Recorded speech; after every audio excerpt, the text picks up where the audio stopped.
Hello, Blenders, and welcome to episode number 150 of Real Blend, a podcast that can't wait to watch the television sitcom spin-off Malcolm and Marie in the middle.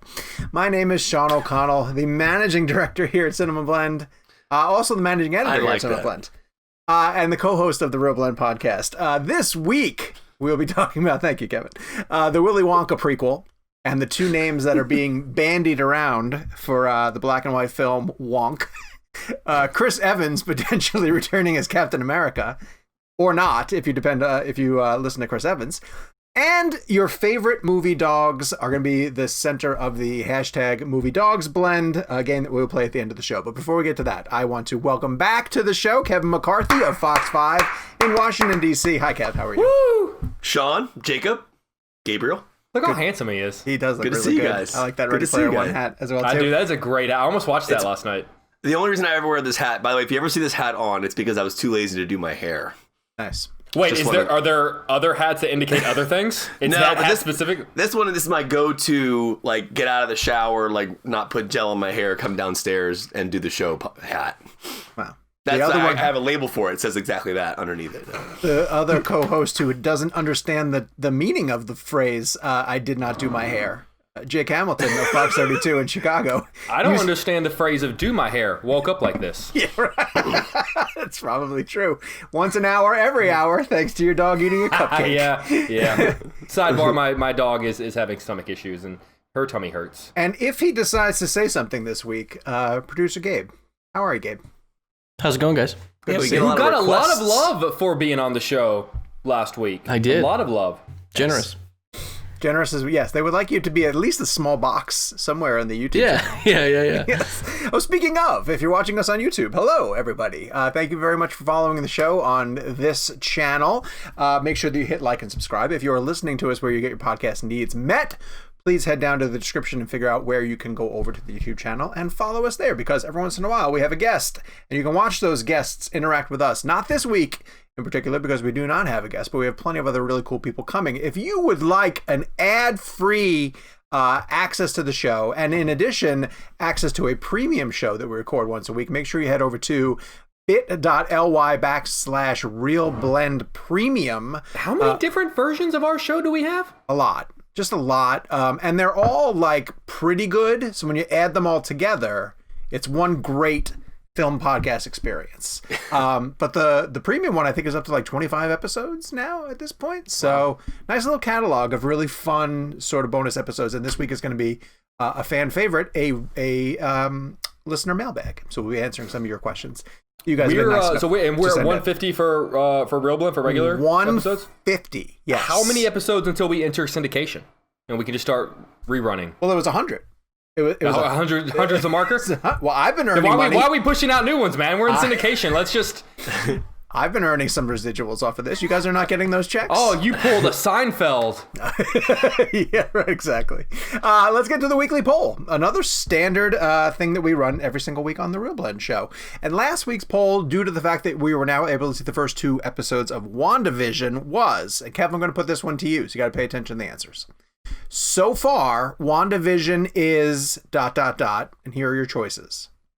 Awesome, kind of weird, kind of cool, disappointing, and terrible.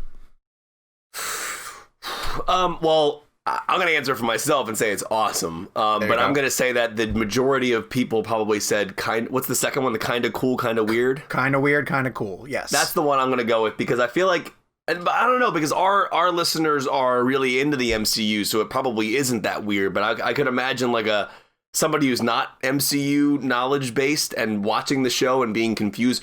Also, young kids don't get the references to all the I would say kind of weird, kind of cool. I think kind of weird, kind of cool. I think it's awesome. I've actually watched the first 2 episodes twice. I really enjoy it. Well, I want to get to your breakdown in a second, but you're correct. Kind of weird, kind of cool got 45.3%. Awesome got 43%. So the two of them dominated. Disappointing got 7 and terrible got 3. So you've watched the first couple episodes multiple times? Yeah, only because I was interested in watching them after the screeners we got, just to see how it looked on the full platform.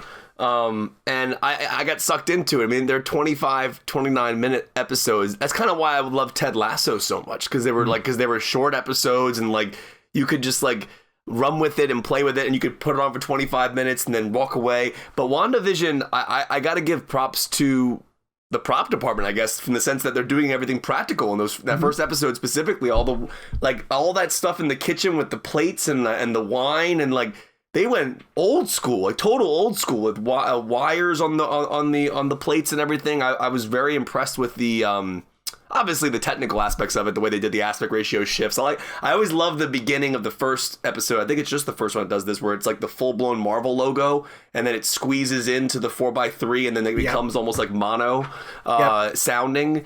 I also think that their dedication to the performances are brilliant. I love the way how much they're into it, how much they're into the bit of like being that over the top, like very old school, shooting it in front of a live audience in the first episode, having real laughs in that first episode, which is really cool. I think they added the laughs later on in the other episodes because they only did the first episode live. Right. But yeah, I think to be honest with you, it actually really kind of gave me more of an appreciation for Olsen as an actor. I mean, I've always thought she was a great actor, and I think that in those big Avengers films, she's always been great in them. But to see her kind of expand on that range in this like era of sitcom television, I find to be really interesting. I think Bettany does a great job with it as well. I mean, they really smashed that plate over his face in the first episode. I mean, it's breakaway plate special effects, but I just found the show to be so tangible, and I like the mystery of it. I don't know where it's going. Sean, I think I saw a tweet today that you said the Cinema Blend team has figured out what they think the mystery is. I mean, for me, and again, we haven't seen anything else more than everybody else has, except for the third episode, which again, I don't think gives much away either. There's the question of how is this possible, right? So the Vision being dead in Infinity War, he dies twice, right? So to me, it seems like a Truman Show situation or is she creating the world to keep him alive kind of thing? I don't know. So, yeah, I mean, I'm only really doing speculation beyond, because we've all seen the first 3 episodes. I've gone back to rewatch them. It's funny, you go back to rewatch them because of all of the form and the format. And while I love that too, and I think you're looking for Easter eggs. Oh, 100%. I mean, I'm reading into every bit of line of dialogue, and I have a working theory that I can share here that I think Catherine Hahn is very responsible for a lot of stuff that's going on to Wanda. Yeah. And there are moments now when you watch it, if you view it that she might be the villain. And again, this is just a guess on my part. I'm early into the season the way everybody else is. When Wanda starts to figure stuff out, like she holds up that colored helicopter and she's looking back at the house, and then Catherine Hahn will pop into the scene and be like, you know, there's the star of the show, and like distract her from it, right? And there's a reason why too, in the dinner party, the first episode, like she comes to the front door and kind of interferes on the dinner date. And you would in a sitcom that would happen too, right? The nosy neighbor would pop in. But if you're looking at it from a more like devious, like, oh, is she trying to interfere because Wanda's about to come really close to figuring out what's going on? Or I like to watch it with those goggles on and sort of figure that stuff out. There's a scene, and again, I can't remember if this is in episode 3, so I'm going to refrain from saying what it is, but there is a scene specifically where that question came into my mind based on a reaction from a character. Okay. But I won't say where it is because I can't remember if it's in 2 or 3. I don't remember, but there are like Sean is saying, there's definitely some elements there. And the Monica Rambeau thing, I'm very fascinated to see where that kind of goes off to. I think Teyonah Parris was great casting for that. I love the connection, and Jake and I were discussing this after the junket, was that, you know, that she's the young girl from Captain Marvel, and you know, it's which I did not know. Like I know that's on IMDb, but like, had it not been on, like, was that announced that that's who she was playing? Well, did they use her name in the show? Because it wasn't until after the junket that someone was like, oh yeah, she's playing the character from Captain Marvel. And I was like, hell, I didn't know that. Is it Lashana Lynch, right? Was from, she's the mother of Monica Rambeau, correct? Yes, correct. Right. Because that's set in 91 or 92. Right. Whenever what was Lashana's character's name? It was something Rambeau. It was. But the little girl that's on the there's that scene in Captain Marvel where they're on the porch of the house, right? Yes. And like she's in her suit, and then the little girl comes outside and like talks to her about her Captain Marvel suit. That's Monica Rambeau. That's the character that's but in. How did we all know as an audience that that's who? I don't think it's been revealed in the show yet. It hasn't. I think it's just something that Marvel kind of made known. Yeah, I'm kind of surprised that they let that be known. Yeah, because it's pretty considering big reveal. how secretive they are about things. Do they call her Monica Rambeau in the first 2 episodes? I don't think so. She's Geraldine.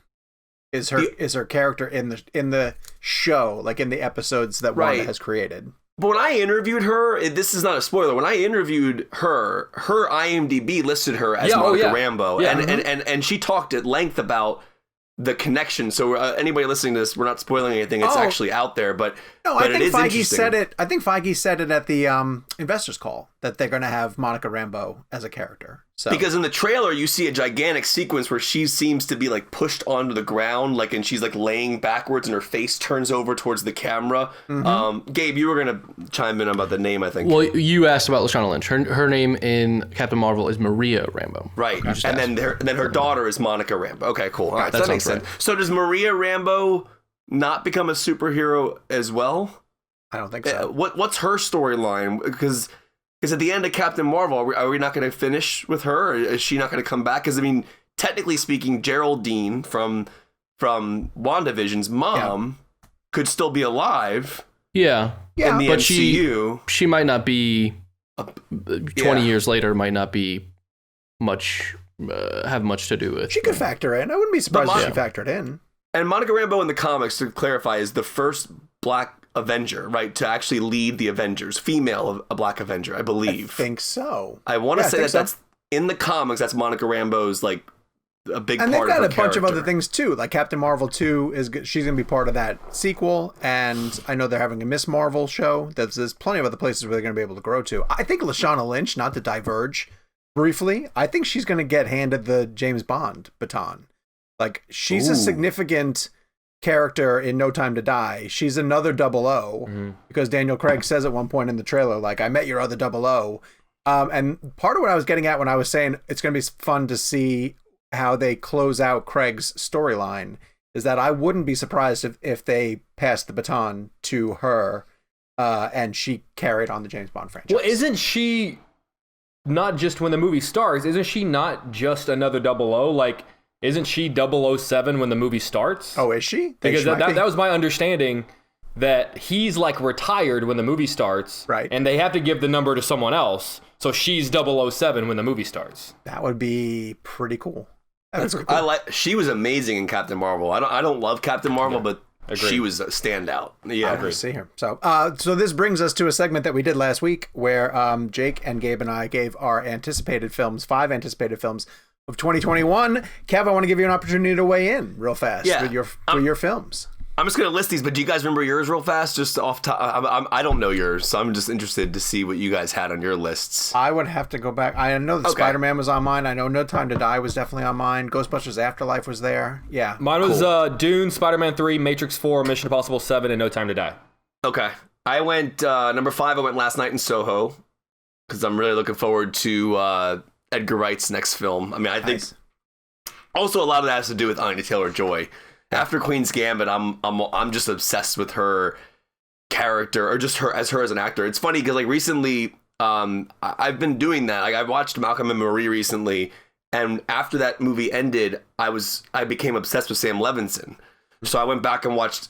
I'd never seen Euphoria, and I rented his first film, Assassination Nation.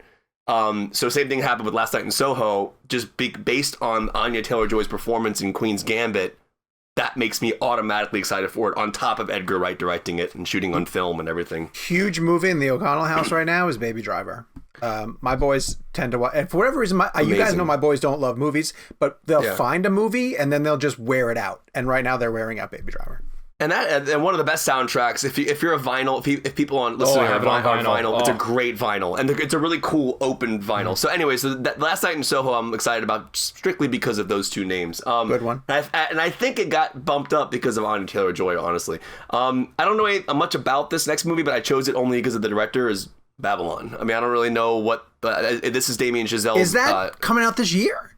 according to release dates that I've seen, unless it's been pushed, it comes out in December. I think it was originally, and I think they haven't started. They were supposed to already start filming. I think it technically got moved to next year. Okay, well, if it's I'll pushed, allow it. No, I'll allow it. That's how excited I am for it. That's fair, yeah. Friend of the show can get on the list. Yes. Yeah, if Babylon gets pushed, then I'll put it on next year. But it's Damien. The only reason I'm excited about it is Damien Chazelle. And isn't Emma Stone, or wasn't Emma Stone in it? But then she had Margot to leave. Robbie. I think it's Margot Robbie and someone. Yeah, Emma Stone was initially, but now it's Margot. Isn't Brad Pitt in it? That's what it is. It's Margot and Brad Pitt. Yeah. All right, number 3 is Fast and Furious 9, only because I'm obsessed with the Fast franchise. I understand it's the 9th one. I get that it's probably tired by this point, but I love any time a new one comes out because I want to see how extreme they go. And I've always been a fan of them. I know we all love Fast 5. I love Furious 7. 8 was cool. I didn't love 8, but 8 was cool. It did have a moment where The Rock diverts a missile with his bare hands into a vehicle that explodes. So I mean, I'm not gonna lie. I look forward to what they're gonna do, and I actually really like the family storyline. I like the characters. I actually enjoy the characters in Fast and Furious. I do. They've come so far from talking about carburetors to I know. diverting missiles. Dude, I will never forget. Like, I've seen the first one so many times, and when Paul Walker goes up to order that tuna sandwich at that restaurant from Jordana Brewster, I'll always remember the little details of those little characters. I love those movies. No Time to Die is number 2, and then Dune's number 1. So I mean, I feel like those are obvious. Dune is weird for me because I'm not necessarily excited about Dune from a story standpoint. It's just because Denis is directing it. I mean, to be honest with you, he is the only reason why I'm like very excited about it, because he has not made a bad movie, and I have a hard time believing that he's gonna make a bad one with this one, considering the cast he has with Brolin and Zendaya and Chalamet, and obviously No Time to Die. I think primarily because of the fact that Fukunaga shot on IMAX film, and I can't wait to see kind of how that plays out. So very cool. That's my most anticipated. I worry about No Time to Die moving out of April. It will. Oh, it's absolutely moving out of April. You think so? Oh, 100%. Back to November? Yeah. So what is it, Black Widow? Are we looking at Black Widow as the next potential movie that we might get to see in a theater? Because I feel like Marvel's going to hold on to it. Yeah, in a theater. Well, the depending on whether or not theaters are open around you by that point, could be Godzilla vs. Kong, which is March. Theaters are open by me.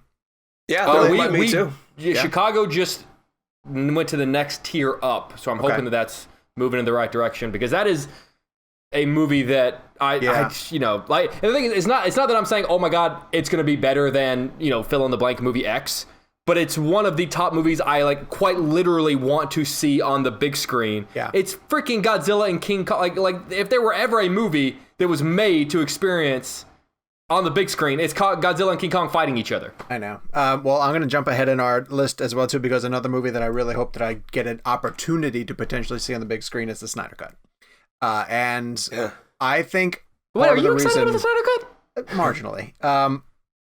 I did a video with Hannah Solik, our video team leader, today for part of our SnyderCut series, where we lamented the fact that it's the middle of January. This movie is theoretically coming in March, and we still don't know the release date, nor do we know whether it's going to be a 4-part miniseries on HBO Max or the full 4-hour cut. And what happened recently was somebody asked Zach on social media whether it is episodic or one shot, like a full one-shot feature, and he said one shot.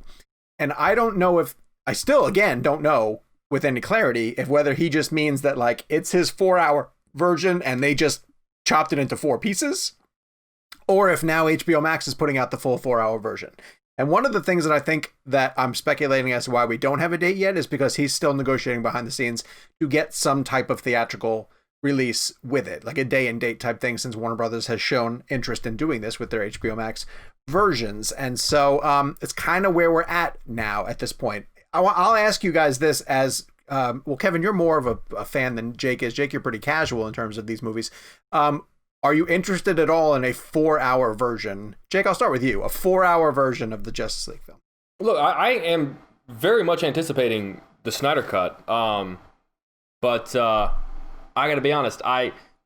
If it comes out in a 4-hour version, I'm going to need to break it up anyway. So I wish that it would just be properly episodic. Right. Bite size on HBO Max. Yeah. Kev, what about yourself? I'm cool with the 4 hour. Yeah, in a theater. Yeah, I mean, here's the thing. Like the other day, I was gonna put on Malcolm X, which is like 3 hours and 15 minutes or something like that, and it's basically like watching 4 episodes of a television show.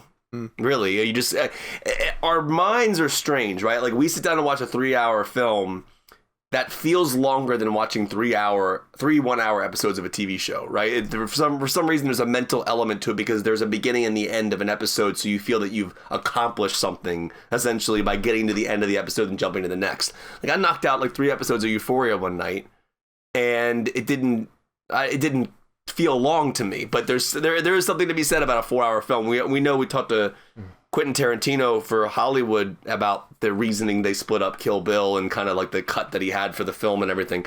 And I just find it interesting. I think at this point, this is Snyder's film and let him do what he wants with it. If he wants to make a 4 hour movie, I'm game. I can't wait to I can't wait to see it. One of the big reasons why I like the episodic nature of it is I was pointing out the fact that like with shows like The Mandalorian and currently with WandaVision, it allows you to talk about what has happened so far, because everybody's on the same page. Anytime a season binges, you really worry about what you can say to somebody because you don't know how far they've gotten into it. So if it is 4 1 hour HBO Max episodes, I like the fact that everybody can talk about what just happened in it. And I think that raises awareness for it, but could also be a really strong word of mouth. If it's going well for the first 2 episodes, people who are really hesitant to check it out might go back and watch the first 2. I think about how shows like Lovecraft Country and Watchmen built up their audiences because they were really good. And people were like, oh, you got to be checking this. So by the time we were 4 or 5 episodes into Watchmen, I was like, I guess I better get on board with it because everyone's talking about it. So yeah. But I would argue that we already know the arc of Justice League, though. Yeah, for sure. So we already know the beginning and the end. I mean, again, we haven't seen it, but I would assume that the beginning and the end, character-wise, from an arc perspective, are probably relatively similar. But do we though? Because I mean, the Justice League that we got was 2 hours, and a majority of it we're not re-seeing. And if it's 4 hours, that means it's 2 hours plus whatever new footage we're getting. So that's a lot of stuff that can happen that we don't know what to expect. I mean, Kevin's other right than the that idea, certain beats will hit, Sure. certain plot beats will hit. But Sure. I think Zach's bringing a lot more than people anticipate. Right, and I get that, but I mean, I guess looking forward to each week, you kind of know where the movie ends. Wait, because the end of Justice League, the final fight sequence, was that Snyder's or Whedon's? Whedon's. I felt like final, the whole red. That felt like. But didn't Snyder make a comment about like it's not even going to it's not going to look like that. It's going to look that it's going to look the totally color different. correction that Whedon did on that final fight scene is completely off. Where do you think if it's 4 episodes? Is it end of episode 2 that Cavill comes back? Where do you think Cavill comes back? During episode 3, I think. Oh, so you think it'd be that long? It's pretty far. It'd be pretty deep into it. Yeah, there's a lot of stuff that has. Okay, I'm actually I'm getting jacked at the idea of it happening. Yeah. So we'll see. Hopefully we'll know, and hopefully Zach will join us on this show because he'd be a tremendous guest to talk about his filmography and all things SnyderCut, obviously. Wait, have you been trying to make that happen? Let's get really close to the next story, which is Chris Evans theoretically returning as Captain America. So this is a rumor that actually it started in the trades. So it's like a legitimate news source that reported that they were saying Captain America, Chris Evans was negotiating to return to the role in feature film. They specified it was feature film because some people started to speculate right off the bat, was it Disney Plus? Could he potentially have a role in one of the episodes of Falcon and the Winter Soldier? Are they going to do a Disney Plus series that goes back through Cap through time? Someone had suggested, what if you do one episode of each one is him returning one of the Infinity Stones? I like that. That's my favorite thing that I've heard, that it's a potential, and not that he's like full blown back, but just like he's coming back for 6 episodes and then. I think that would be tremendous. Yeah, that's what I'm hoping. That's a cool way. So then, that would be awesome. Evans comes around and he says, he puts out a tweet that says news to me, and I can't take anything that actors say seriously in terms of their contract negotiations because, as Jake was quick to point out, there's multiple people who have said that they don't know anything about these casting stories, and then it Henry turns out that Cavill stared me in the face and said there was no Snyder Cut that he knew about. Henry Cavill did the Justice League junket, but wouldn't admit that he was in Justice League, which always blows my mind. Yeah, That's astounding. They just lie. The other one that we were talking about is Liam Neeson was recently asked about whether or not Qui-Gon Jinn could appear as a Force ghost in the Obi-Wan Kenobi series that's happening. And he was very like, oh, I'd be, interested if they called me. And a lot of people pointed out to the fact that that's very similar to how Ewan McGregor used to answer when people would ask him. And Ewan McGregor revealed that he had known about the Kenobi series for a long time. And people were asking him about it, and he basically was like, yeah, I've been lying to people for years. Like, that's what you have to do. I guess you do have to do that, yes. So the fact that Ewan McGregor just straight up came out and said, like, yeah, like, we find out about these things, but we can't say anything. So when you ask me, I'm going to lie to you. And so now every time I hear Liam Neeson, I can't believe that Liam Neeson is just straight up going, like, I'd like to reprise this character, and Disney's going, nah. But why would you have to bring him back? Like, I don't understand. He's dead. That was his... Have you never fucking seen Star Wars? No, I've seen Star Wars, believe me. I mean, how many, do you know how many times Alec Guinness came back to teach? So he's just going to be a Force ghost? Of course. He's not just... that was his... It was a master and apprentice. Like, Obi-Wan was Qui-Gon's apprentice. Of course, like, in the same way that Luke saw Obi-Wan, right? Obi-Wan would see Qui-Gon Jinn. Sean's being real Harrison Ford about this whole thing right now. Yeah. Well, did you ever see that Harrison Ford quote that cause someone asked, did you come back in episode 9 as a Force ghost? And Harrison Ford said something like, I don't know what a Force ghost is, and I don't fucking care. It's just classic. I love how it's funny now that he talks like that. Yeah. Like it's actually kind of comical that he just doesn't care. I think he leans into it. I think he knows that it's funny. There is. I actually don't think he really cares, to be honest with you. He does not care. I don't think he cares. There were set photos that just got posted of this village that they're building in outside, like in the outskirts of London, in the countryside. And the town is furious. The town that's nearby is furious because they think that this set is going to be up for 3 years because they're filming Obi-Wan there, and it looks like Tatooine. Have you not seen these pictures? They're in the Daily Mail. They're in the Daily Mail. They were out today, and it's like a physical set that they built, and you could see it's like the buildings of Tatooine, and the residents believe that this is going to be there for 3 years, and they're going to be filming Obi-Wan. Because I would assume multiple seasons, right? Sure. Like, I thought it was just a limited. I thought it was a limited thing. I don't know. They said 3 years in this article, which makes me really think curious, that they'd be filming it for a while.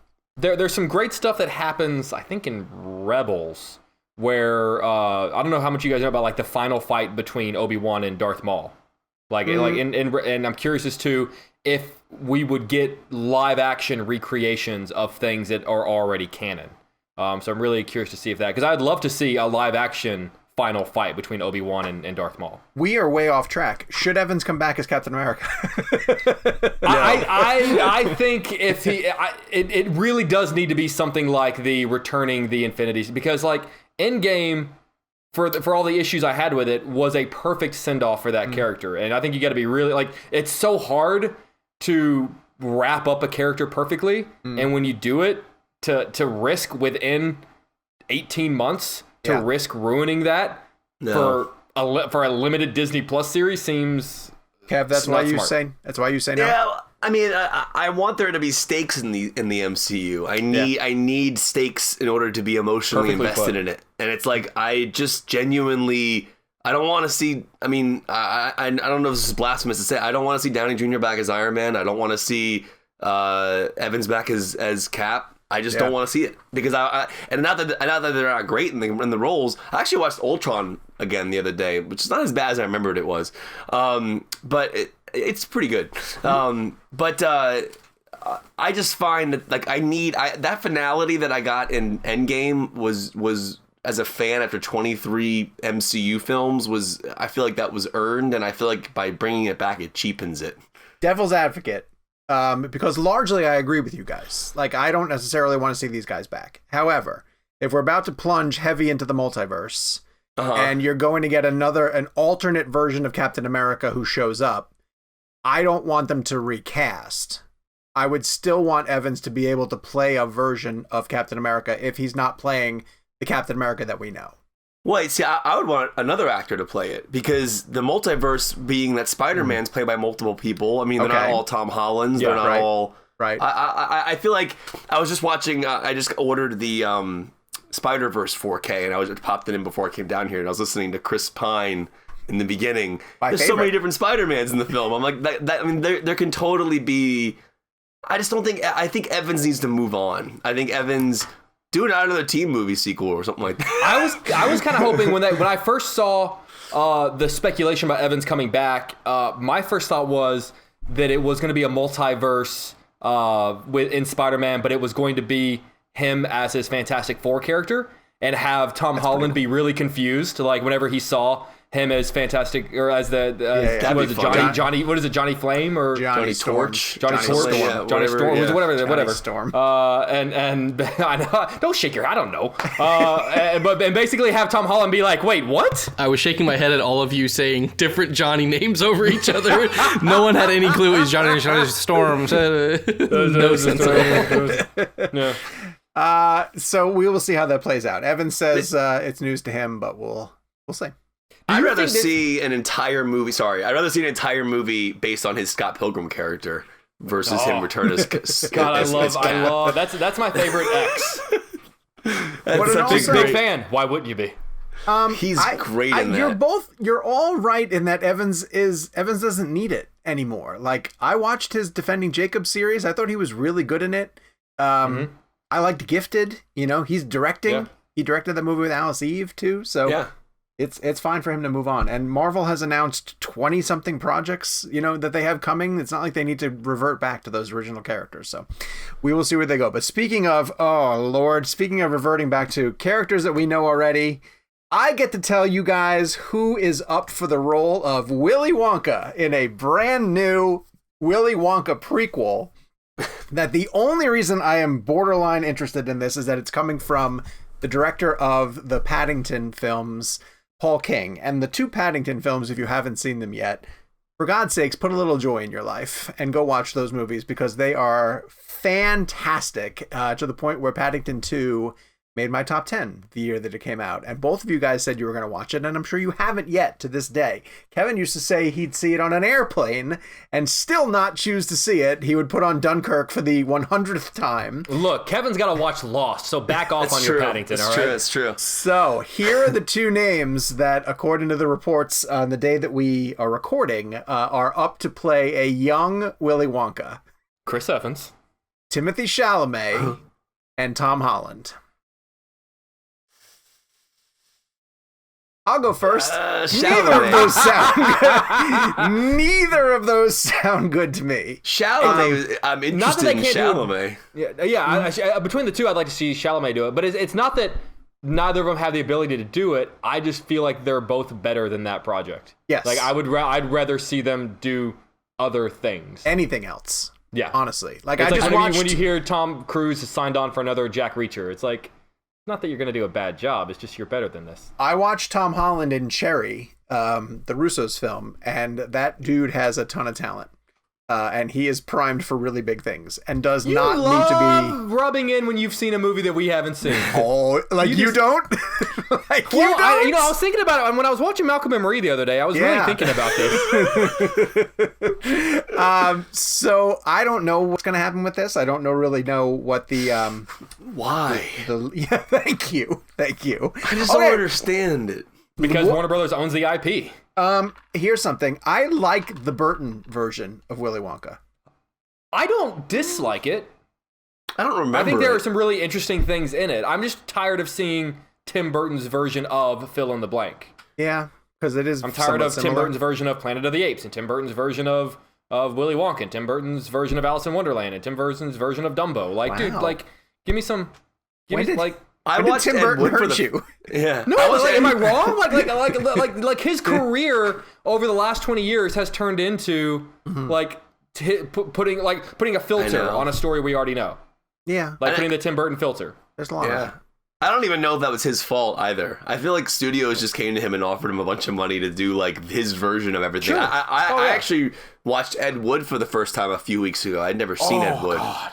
And I was just blown away by how brilliant that film was. Martin Landau. Dude, how great. Dude, he won the Oscar for how great was he in that? God, what a performance. Anyways, that's totally But that's off topic, back when Burton was doing. No, that's when he was doing films that he wanted to do, and not that just was like R-rated Jake Burton said. too. Yeah. Because what did he do recently? He did Dumbo, and he did something before that too. That also felt pretty lazy. Was it Alice in He Wonderland? had such a good stretch though, like that whole like Sleepy Hollow, the 90s. Oh, yeah, all that stuff was. Yeah. And then there was a splash in the late 2000s when he did what I think is his best movie, which is Big Fish. Yeah. Which kind of showed. Which again, it is still an adaptation, but not so well known that it was like, and it was actually even very scaled back Tim Burton. But I miss someone give Tim Burton the money to just do something original. Well, it goes to show that just because you've made a couple of really great films doesn't mean you have 1,000 great films in you. I think that's a little bit unfair of our directors. We're on episode 150 of this podcast. Right?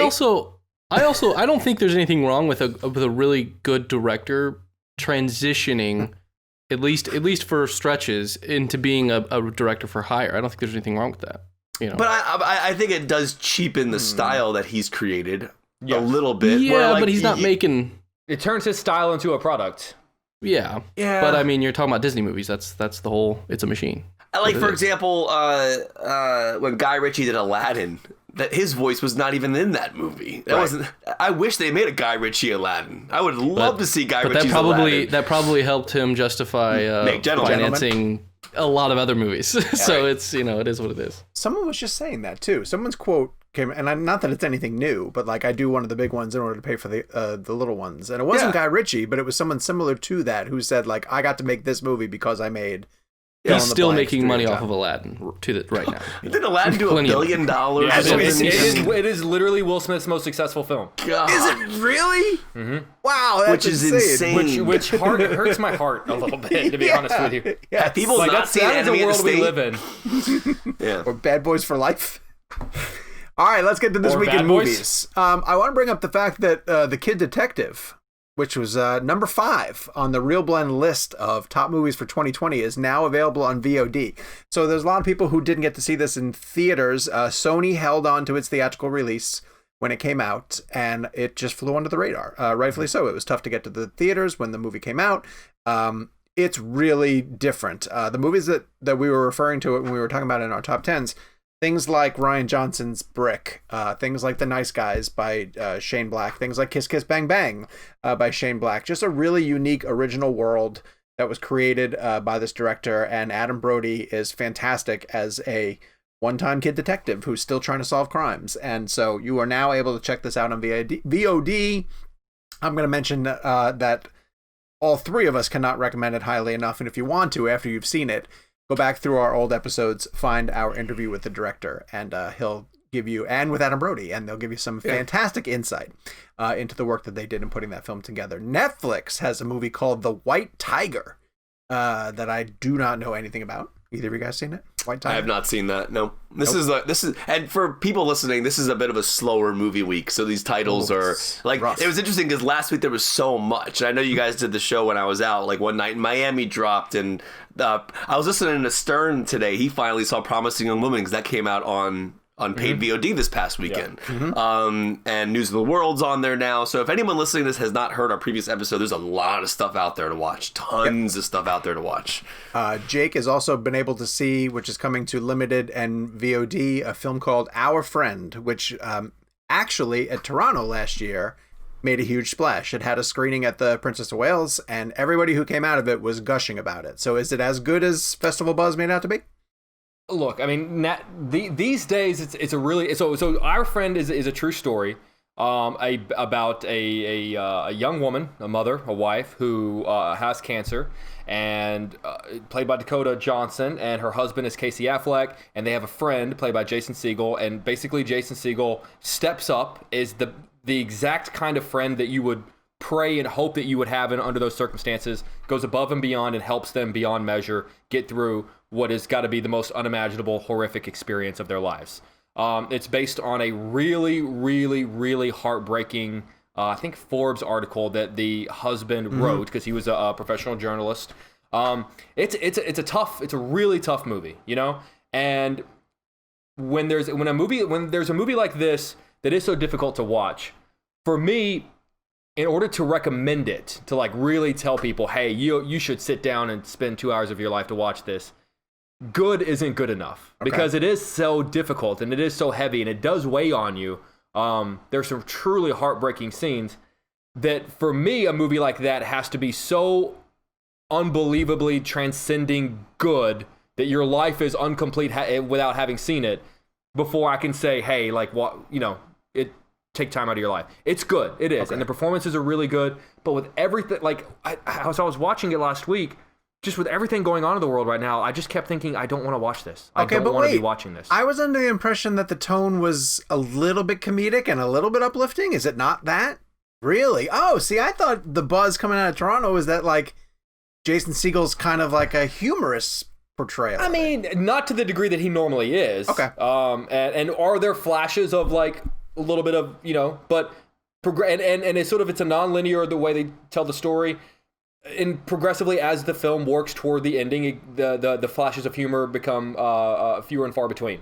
But it's not Manchester by the Sea. It's not Manchester by the Sea, but if Manchester by the Sea is first base, this is left field.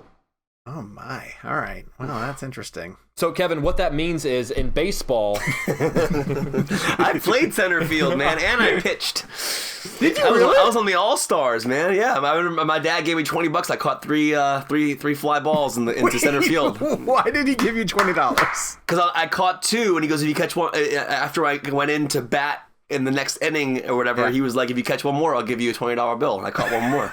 Yes! Dude, I'll never forget that. I love your dad, man. Man, just think, if Kevin was signing $20 million contracts, he might be a pro. Just needs the incentive. Like of all of us, Kevin has actually made money playing sports. I miss those Capri Suns so much. Dude, those are the best. That's what he misses. Oh, Capri Suns and oranges. Pacific Cooler. It's also not fair to you because it relies on somebody hitting a ball out to center field. And it happened. I don't know how, but it was an all-star game. I caught 3 fly balls, or 3 center field balls, yeah. Kind of remarkable. I was never able to catch a pop fly, ever. I dropped them every single time that I played. That's why I'm a movie critic right now. All right, let's get to the blend game. Hashtag movie dog blend. We're going to be talking about our favorite dog performances, movies. I'm not quite sure how we're going into this one, but I know I have to start with Jake because he is our resident dog dad. Jake Hamilton, who is your favorite movie dog? I went through a lot of different ones, and there are a lot of good potential answers. And for some reason, I took this one so personally that I really felt like I was going to be messing up if I didn't choose the right one. We knew you would, yes. This was a really great one. I was very excited when Gabe told me that we were doing this. I'm going with one that I brought up last week, which is Shadow from Homeward Bound. Okay. That was my number one first stipulation when doing this week's game was the dog could not die. I just can't do it. I can't. Yeah. And we've discussed this at lengths in the past. I know Kevin and I have brought it up at junkets before. I can watch movies where hundreds of people are obliterated in the most horrible, inhumane, way. But you touch a dog and I can't. I legit have to contemplate shutting off the movie. I just can't do it. There's, Homeward Bound I saw when I was very young. It came out when I was a kid. And it really, one, I love that, like, it's animals talking to each other, but they don't do, like, mouths moving. They don't try to, like, it's just the animals, and they're recording them. And then it's a voiceover track. And it really kind of introduced to me as a kid this idea of, like, really, like, my dog having a personality. And I remember, like, going outside, and talking to my dog and just assuming that my dog was talking back to me. And, maybe I just couldn't hear it. And that really was the first movie that kind of drove home that idea. And I mentioned this scene last week, Kevin, but the scene that might make me cry more than any other scene in movie history is at the end of the film, after they've just gone through all of this just horrible shit to get home to their family. They all go. They run back to the family one by one. It's very dramatic. The cat goes first, who is Sally Field. Then Chance goes, who is Michael J. Fox.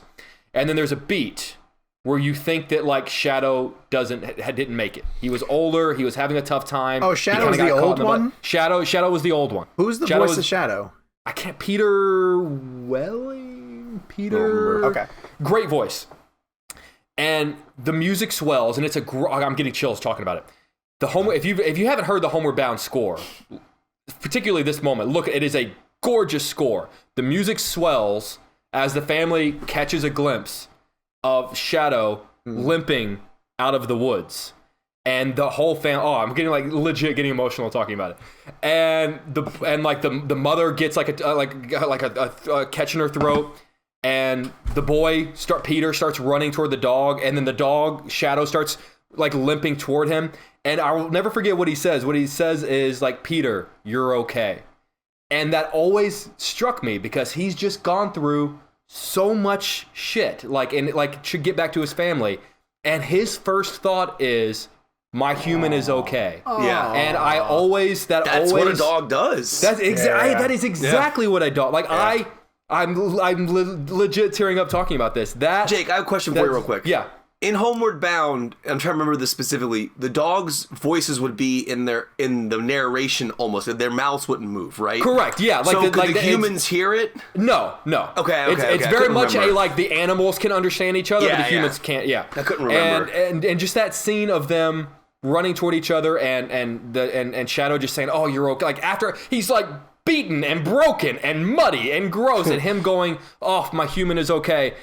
To me, perfectly exemplifies what we love about dogs. Yep. And I know that like no matter what, with my dog, with our dogs, we're all dog dads, that like no matter what happens to them in the day, all they care about is being with us and us being happy. That their entire like I saw a quote one time that was like, a dog is a part of our lives, but we are a dog's entire life. And I think that scene in that movie perfectly exemplifies that expression. And I always try to remember anytime I'm ever in a bad mood and don't really want to be messed with, I always try to remember that and get out of it and make sure that I give Daenerys all the love and attention I can, because I always think that like that's all she wants is my acknowledgement in life.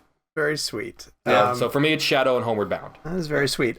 Squirt, for whatever reason, first off, I mentioned in last week's episode that Squirt, name is the best. Squirt adores Homeward Bound, and he asks for us to put on Homeward Bound every time. How's he do it though? He says, "Put on Homeward Bound." That's his.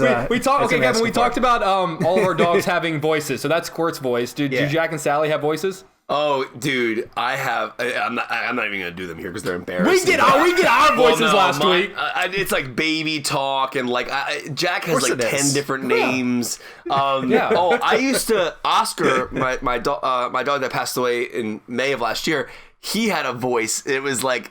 I'm trying to remember like specifically how I would imagine him talking to me in the voice. I just don't remember. Yeah. Everyone, I say any dog owner that ever tries to say like that they don't talk to their dog or their dog doesn't have a voice either is lying or is a really bad dog owner. Like why do you not have a voice for your dog or talk to your dog? There's definitely it's embarrassing like to see me talk to my dogs for sure. It's like, but I'll tell you what's weird too. Our dog Franny, who was way before Squirt, had a voice too. Very totally different voice than what Squirt says. Yeah. And he said very specific things, and every once in a while I'll bring them back out. Yeah. And Michelle will just be like, "Oh, Franny." Like it's like an instant like But first off, the dog wasn't talking and he's not here anymore. But I believe that Oscar tried to talk to us towards the end. Really? Like he would, when I would start coming home from work in his last year or so of his life, he would start like he would get up on the couch and he would like talk to me as I walked in the front door. It was just like this really strange, like it was almost like he was trying to talk, but he didn't know what words were. Right. And that always blew my mind. That you know of. I think he did know what words are. All right, I'm going to go, and I'm going to say that my pick is a little left to center. I don't get very emotional with dogs. I do love dogs, but I don't get emotional with dog movies. When did you realize that you didn't have a soul? No, I do love dogs. And the one thing that's really different, that Michelle and I cannot differ on enough, is that if you have a talking dog or talking animal, but like the mouth moves... Yeah. That is Citizen Kane for her. Like, she cannot get enough of... If there's a category on Netflix that's just talking animals, she will sit there and binge all of them. Like, and laugh. Laugh like you're watching Dumb and Dumber. Like, she just thinks that's the funniest thing in the entire world. I can't stand that. But I went with Gromit, from Wallace and Gromit, which I just think are... phenomenally funny films. I first off completely admire the stop motion animation that goes into making those films. The short films I love so much. They're very, very British. And I love the concept of that the human is such an idiot and the dog has to be so much smarter than him in order to keep their day to day sort of going. and they come up with these really wild inventions, but then they always sort of escalate into really weird adventures that they go on. And the dog is always the one who's kind of saving the day. And he's got these amazing looks. Like, he's always just giving him a really snarky look or some such look that says, like, I can't believe how stupid my human is. I couldn't believe when they did a Wallace and Gromit Curse of the Were-Rabbit feature, and I thought, well, this is going to be terrible. And then it was hysterical. Like, everything about it is so hilarious. And so, when I was looking over the list of things, as soon as I saw Gromit, I was like, oh, that's going to be fantastic. And just emotionally, too, Brendan, as a kid growing up, PJ watched everything that was, like, uber kid-friendly, like everything that was just geared toward his age. And when we got to Brendan, I got tired of watching all that stuff.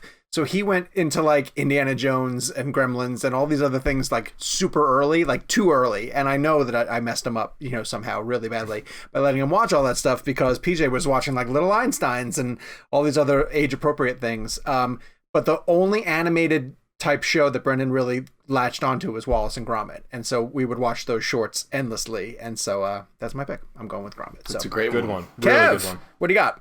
I'm going to ask your permission to give you guys two, but I'll give you my number one, but the number two is very close to it. We'll allow it. So the number one what I'm if we going to said give. no? Like, no. Yeah, you're like, you no. can't. My number one is only number one because it's been my number one, I guess. Because it's interesting, like, I was looking through, like, the history of movies I watched as a kid, and initially I was thinking, like, Milo from The Mask, but then I was like, all right, there's other dogs that I know for sure have meant more to me. And the number one dog for me ever in cinema history is Hercules from Sandlot. I mean, I just... Yeah. Good one. I actually thought that was going to be your pick. Love that. I mean, I love the entire film. He's considered to be this like horrific like dog beast that wants to kill the kids, and then he's just like, and then when he gives the kiss, he kisses was it Smalls or Benny? Because he chases Benny in his PF Chang's, and then I think Smalls ends up getting kissed by him because he puts his face right next to his face and he licks Smalls' face, and before they go into James Earl Jones's house, and like that to me was always classic because I always loved the horror of the dog the ball going over the fence and then knowing they wouldn't get the ball back. And then you would hear these incredible sound effects. There's this whole black and white sequence they do when they're in the treehouse. They tell a story about the dog's history and how dangerous it is. And that's the forever. Yeah. That's the forever moment. But there's like I'll never forget. They call him Benny the Jet Rodriguez, right? And so he laces up his PF Chang's and they go on that gigantic chase scene together where the dog is just chasing after him. They go over parties and all this kind of stuff, and they eventually get back full circle to James Earl Jones's house. And I just remember the dog being ultimately so sweet, and I just gotta love that arc of that character. And good pick. Cause you have to understand, like the dog in The Sandlot is kind of like the shark in Jaws. Except for it's not mean. Yeah. Because like the whole time we're watching The Sandlot, we basically don't know what the dog looks like from a realistic perspective, other than like what's been built up from the audience perspective, what the characters tell us about the dog. Mm-hmm. So I always found that interesting how we as an audience also came to judge the dog based on the characters' fears and decisions, until they eventually go. And what was it James Earl Jones says at the end of the movie? He goes, "Just come over and knock next time. I'll get the ball for you." And the whole movie was about them losing the Babe Ruth ball. Right. Oh, I love when he gives them the whole Yankees signed ball at the end. That's my number one. My number two, which is really close, and I almost went with this only because I love it so much. I rewatched it again this weekend. Is Brandy from Once Upon a Time in Hollywood, because like that, I'll never forget. Every time I watch that film, one of my favorite scenes in the movie is kind of a non-scene, but it speaks to the character that Brad Pitt plays. It's when he first gets home, and we first meet Brandy, and there's that brilliant sequence where Tarantino shows him pouring that wolf dog food, whatever, and it slowly comes out of the canister and plops into the food bowl. Doesn't she like lick her lips at that moment? Yeah, and he's he does like, what does he do, like the whatever that thing he does, and then she runs to it. But then Brandy's arc at the end, that whole callback is just unbelievable, and like that whole sequence is just incredible. And I loved Brad Pitt's relationship with that dog. I thought it was an incredible part to the story. So those are my two. My number one, if I had to go ultimate, would be Hercules. But I do love Brandy in Hollywood. So very nice. Gabe. For posterity, Kev, do you know your Christopher Walken pick that you missed out last week? Do you know what you would have picked? Oh, I would. You don't have to get into it. The True Romance. That's what we figured. That's what we figured. Just primarily We kind of because unofficially picked it for you. Yeah, I mean, that's just one of the that's one of those scenes that, like, to have those two heavy hitters sitting there. It's a really hard scene to discuss and say you like, because the dialogue in that scene is very, very disturbing. Just a warning for people out there who might go look it up and go, what the hell's wrong with that guy? No, it's Tarantino. It's very graphic, but it's the performance of him just sitting in that chair. When he says, I know the whole line. He goes, I'm Vincent Cacotti. He goes, you tell the angels from heaven you've never seen evil so singularly personified as you did in the face of the man that killed you. And that's how he introduces himself to Hopper. And just the delivery of that. And, like, there's this one moment where, like, I think it's after he shoots Hopper, he just does this disgusting spit off to the corner after wiping the blood off of his outfit from the fishbowl. The details of that character in that very small, minimal scene spoke volumes. And I just think he, like, completely, it's a very brutal scene, but dialogue-wise, bless you, delivery-wise, no question, that's my favorite Walken. What was y'all's? Gabe went with Pulp Fiction. Yep. Oh, yeah. Jake did Catch Me If You Can, and I did Hairspray. Hairspray's a good one. He was great in Hairspray. It's terrific. Yeah, I mean, it's great. Pulp Fiction, yeah, all those are great choices. Another really good one. All right, audience picks for dogs. Jeff Mammon said Sam from I Am Legend. Good choice. Oh, no. Joel McFarlane says the dog from Independence Day, which is one of those scenes that, like, in any other type of movie, when the dog remember the dog sort of jumps as the fireball in a really is bad going CGI through the tunnel. shot where, like, the dog just kind of. I would laugh it off, but it works really well in that Independence Day scene. Megs chose Holly Berry's pups in John Wick 3, which, if you want to know about the training of those dogs, please go find our interview with Chad Stahelski. Stephanie DeLise says Chance from Homeward Bound. Kimberly Sue chose Shadow from Homeward Bound. And Daniel McDonald says Hooch from Turner and Hooch. So thank you all. Are there no Sandlots? No Sandlots? That's unbelievable to me. That's like there might have been some that came in after I pulled these, but I didn't see any. For everybody who wants to play along with next week's game, we are going to be playing, man, I wish we had more time to play this one, Gabe, because we're doing hashtag Denzel Washington. I wish we had more time. So let us know your pick for your favorite Denzel. Hashtag Denzel Washington Blend on social media, or you can email us at realblend@cinemablend.com. That is where you can also leave us a review. And this week's review comes from Damian McDonald, who also just participated in the dog game that we just did. And Damian is writing us from Ireland. He writes, my friend Chris Quattro put me onto you guys back in early 2019, and from my first listen, I was hooked. So much so that I have gone back and re-listened to some episodes. From Kevin's love of how films are shot and the aspect ratios to Jake's brilliant questions in interviews, except the Matthew Modine one. Ouch. He literally says. To Sean's love for all things Marvel and SnyderCut related. Looking forward to the book. Pre-ordered it ages ago. Thank you, sir. And Gabe's omnipresence. The banter you guys have is just infectious, and those unbelievably good puns, he says. I sit and listen to you guys and laugh along with the jokes, and sometimes find myself talking out loud like I am there with you. The interviews you have are always spot on, and recently, after listening to the episode, I will go back to the YouTube version to see certain reactions and the hopes of seeing either Daenerys or Jack and Sally, and also to see all the amazing stuff that Michael Giacchino pulled out to show you guys. The Spotify Wrapped showed me that I listened to 4,754 minutes of you guys in 2020, and I have to admit, every minute was well spent. Wow. Hopefully 2021 is different and you guys get to travel, and that you make your way to Dublin so that we can organize a Blender meetup. I know a number of people would be well up for that. So that is fantastic. And I would love that to be a goal. Wow. Gabe, what do you think? Is there a travel budget available for 2021? Dublin meetup? Yeah, we're just waiting for the American government to allow that to happen. I think that's the only interference. It may take a little while then at this point. So thank you very much. A better producer would be able to make it happen. Right? That's what I have to say, too. It's fairly disappointing. Maybe if he had a can-do attitude, Gabe. Damien, thank you so much for that review. We really appreciate you listening and for taking the time to send in. Our next premium episode, guys, which we're going to record right after this, is, like I mentioned, a listener mailbag. Check the description for the link to show you guys where you can go to sign up for the premium episodes that you guys can join into more Real Blend in your week. We'll be back next week with a brand new episode and an interview as well, too.